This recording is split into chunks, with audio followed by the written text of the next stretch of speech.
এই হচ্ছে মেঘা। তোমার বয়স কত? 15। 15 বছর। কি সমস্যা নিয়ে আসছিলে? মাথা ব্যথা। কত বছর?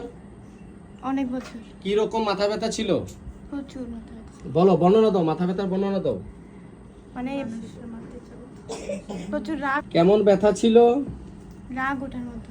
রাগ কেমন রাগ করতো বলো? মানে খুন করে ফেলে এরকম, হ্যাঁ, কারোর খুন করে ফেলে এরকম। এত ব্যথা ছিল, অসহ্য ব্যথা, মনে হয় যেন ব্যথার কষ্টে কাউকে খুন করে ফেলি। তো এই যে মেঘা, 2 বছরের একটা মানসিক কষ্ট, মানসিক একটা কষ্ট আছে তোমার মধ্যে, একটা পারিবারিক কারণে হোক, যেভাবে হোক, মনের মধ্যে কষ্ট থাকার কারণে এগুলা লোড নিতে পারতে না। মানসিক কষ্ট থেকে, মানসিক কষ্ট, চাপা কষ্ট থেকে মাথা ব্যথাটা শুরু। মাথা ব্যথা হইলে তোমার কি হয়?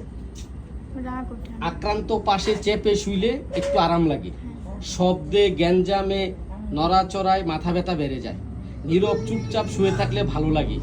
হ্যাঁ, তো আমরা তাকে এই লক্ষণে তাকে আমরা ব্রায়োনিয়া দিয়েছিলাম। এখন তুমি একবার ওষুধ নিয়েছিলে, একবার ওষুধে আজকে পর্যন্ত তোমার মাথা ব্যথা কেমন বলো? অনেক কমছে। অনেক কেমন? সম্পূর্ণ কমেছে না আংশিক কমেছে? আংশিক। কত পার্সেন্ট কমেছে?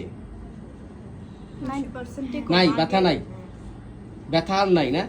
এখন আর ব্যথা হচ্ছে না। অনেক ধন্যবাদ তোমাকে ব্যথার জন্য। এই তুমি অনেকদিন কষ্ট পাচ্ছিলে, আমরা তোমার ব্যথাটা সারাইতে পারলাম হোমিওপ্যাথিতে সম্পূর্ণ সকল রোগের কাজ করে। তো হোমিওপ্যাথির উপর আস্থা রাখবে এবং প্রচার প্রসার করবে, হোমিওপ্যাথিতে রোগ ভালো হয়। ঠিক আছে?